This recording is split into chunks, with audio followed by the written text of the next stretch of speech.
We want to bring you up to date on a still active and developing situation at a large high school, the Marjorie Stoneman Douglas High School in Parkland, Florida. There you can see the locator there on our Google map. We have an active shooter that is still at large. There have been injuries. Multiple media sources are saying 20. The Miami Herald, according to the local fire chief who talked to the Miami Herald, is saying one person is dead, and he says to the Herald at least 20 injured. This started just before dismissal, apparently. Now, there is a parent who has a child in that school who has been communicating with CNBC. That child told his father that the shooting went on for some time. We do not have confirmed numbers as to the injured, but as I said earlier, the Miami Herald is going with 20, and that is quoting a local fire chief to the Miami Herald. I want to play a soundbite. This is a local reporter talking to a young student who just evacuated out of the high school. Let's listen.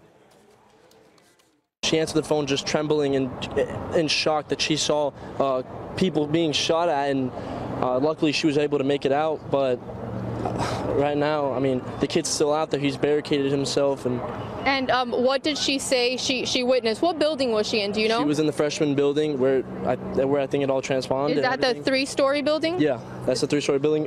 Closest to, it's on Holmberg and Coral Springs. Yeah, right now it's just chaos out here. And how was her tone? Was she whispering, or? She was just in complete denial and complete shock. She couldn't even. She was numb. She, like, the way to describe it, like the messages her voice and thing gave off was that this isn't reality. That there's no way that she's seeing people. And is your sister okay? She's all right. Yep. That was just a few moments ago. The school is still on lockdown, although we have been seeing students exit the school.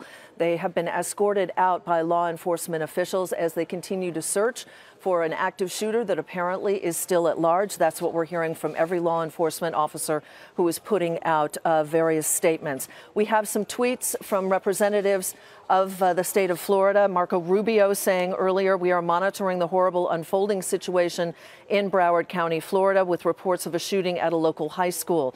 Representative Ted Deutsch closely following updates from Sheriff Israel on this situation, hoping everyone is safe at Stoneman Douglas High. Law enforcement responding. We also have the president tweeting his condolences to the families, and we have Rick Scott, the governor's, tweeting that he has spoken to the president about the situation. There is the president's tweet, which just came out moments ago. So we have one report of one person dead. We have several reports, media reports, of at least 20 people who have been injured. We don't know the situation in terms of the types of those injuries as we watch those children evacuate. We will continue to follow the situation.